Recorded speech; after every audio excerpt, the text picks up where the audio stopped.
Hi, my name is Mark Walker. I'm the editorial director here at the Fintech Times, and we are here at Seamless in the Kingdom of Saudi Arabia, operating Seamless TV. We've got another great interview for you now. I'm going to ask my interviewer to introduce themselves to you. Hello, my name is Maria Medvedeva.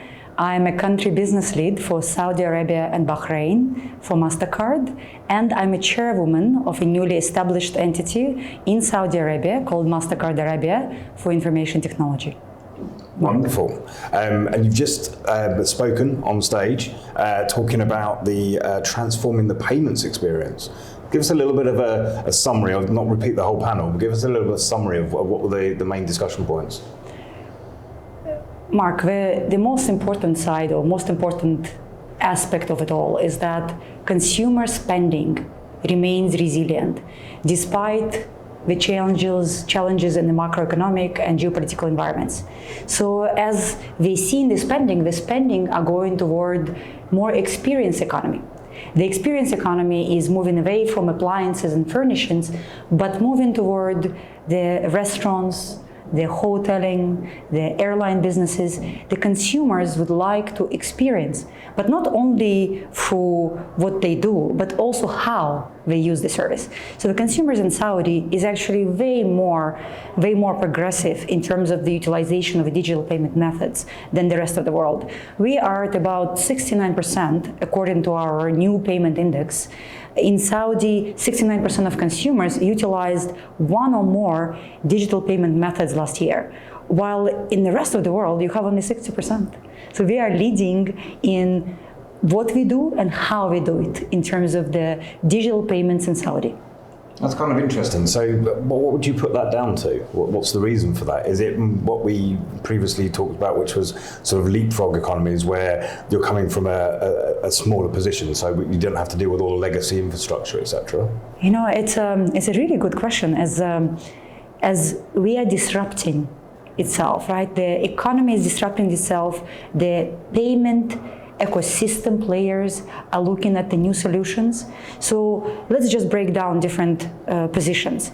From one standpoint, the banks have started to truly understand the value of partnerships.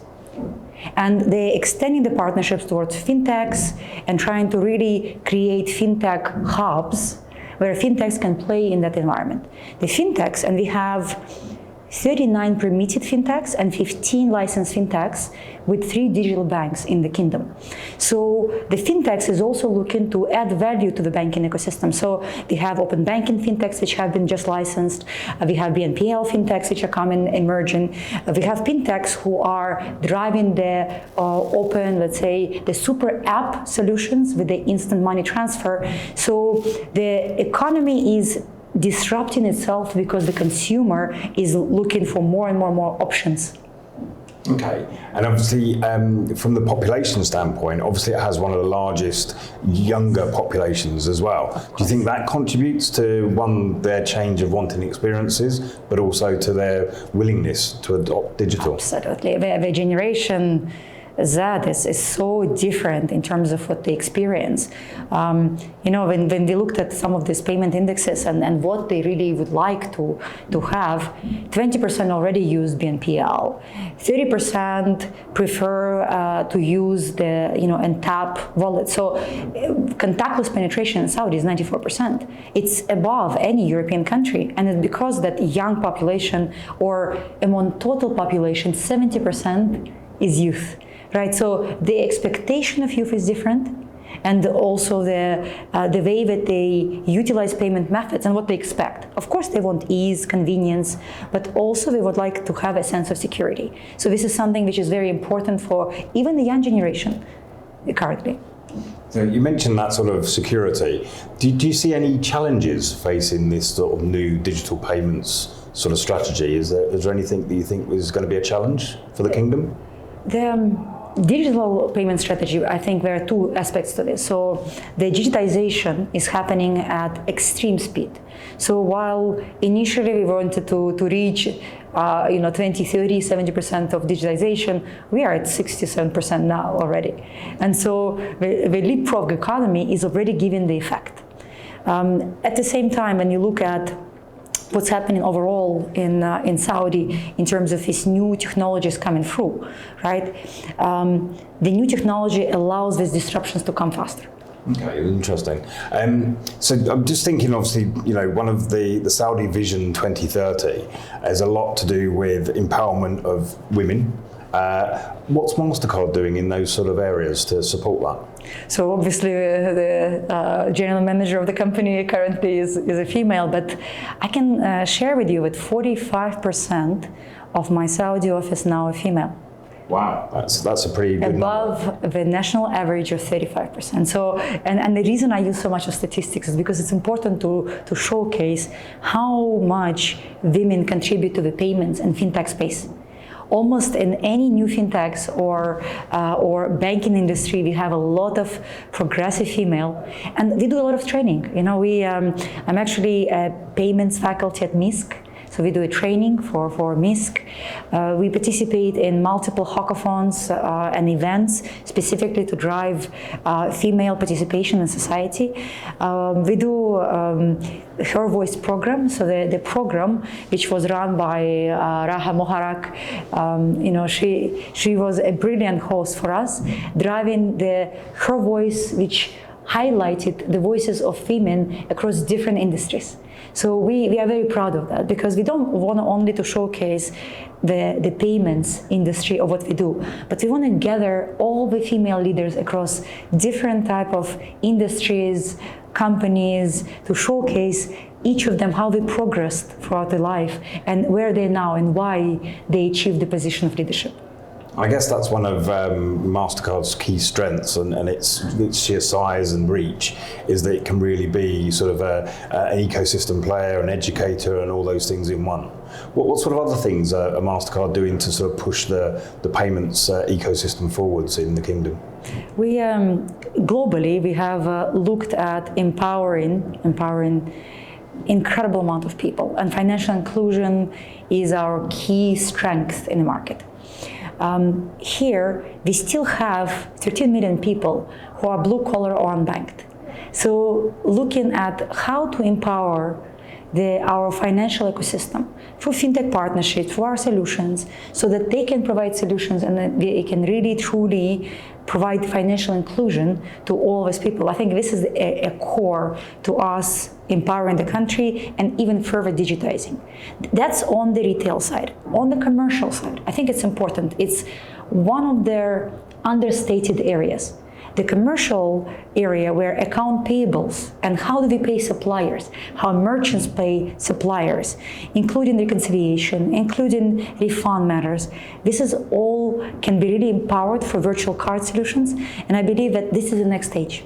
Currently, we have spent a lot of time as a kingdom empowering the consumers. The next stage is empowering merchants, small and medium business through a variety of virtual card solutions, mobile POS solutions, which will really help to be built on the top of Sharia, run by Saudi Payments. So Saudi Payments here is an incredible innovator. We have a market-wide initiatives on e-commerce, on account-to-account. So when you look at empowering the merchants and empowering the commercial account payables flow, that's where you can build the value-added services on the top of Sharia and provide it to the consumers. So I think that is the next exciting new area which will open up even further Saudi to Vision 2030. Yeah, I think it's the unbanked and their financial inclusion is going to be a continually running topic. I myself hosted a panel on that earlier today. One of the interesting things came about it, and you kind of touched on it, is that financial inclusion doesn't just apply to individuals, it also applies to the merchants. And it sounds as though you've kind of realised that, and a lot of what you're building is improving the merchant's experience as well. Absolutely, absolutely. I think that the merchant, specifically, I can share with you that in the food delivery space, we have still 50% of all orders which are going through cash on delivery in Saudi. 50% of orders is an incredible opportunity for fintechs, for a banking ecosystem, because this is where we need to find out how to help the food delivery, the retail delivery partners to really eliminate or reduce the cash on delivery. But there are some major underlying issues. and as I said, reconciliation, the refund issues are issues that are consistently stalling the innovation in that space, even with the MPOS and mobile checkout, which allows the checkout to be done in mobile locations. But if our fintechs start innovating and building solutions on the top of our account-to-account system, which is Sharia, they would be able to eliminate and overcome these issues. So I'm expecting more innovation in that space. I'm expecting fintechs to take their innovation and really build around the local ecosystem. That would provide value to consumers, to merchants, to entire ecosystem players. And then the banks would provide much easier being sponsorships and much easier partnerships for this type of fintechs. Makes a lot of sense. I guess my last question is possibly the most difficult. So when we sit here next year and have an interview, what will we be talking about? Ooh, what a great question. What a great question. I think that we will continue talking about entering or empowering and digitizing the commercial B2B and the government space. I think as we pass on the retail side with a high level of digitization, move into the B2B, the following is how do we fully embrace digital in the government space? How do we fully digitize that? And I think that is something which is the next stage. We have 1 trillion flows in the kingdom currently, with 300 billion belonging to the consumer, the PCE, the consumer expenditures. About 250 is the commercial, B2B, and 350 billion is the government flows. So these are all the subsidies, the insurance payouts, the scholarships. So what is the next stage of our development is how do we digitize that? How do we fully provide solutions to the government for the ease of the compliance matters, reconciliation, and ease of batch payments? And I think the next year is a year of commercial, and the following year is year of government. Wonderful. I'm going to look forward to having that conversation with you. Thank you. Thank you very much for joining us here for Seamless TV, powered by the Fintech Times. Thank you very much, Mark. I appreciate it.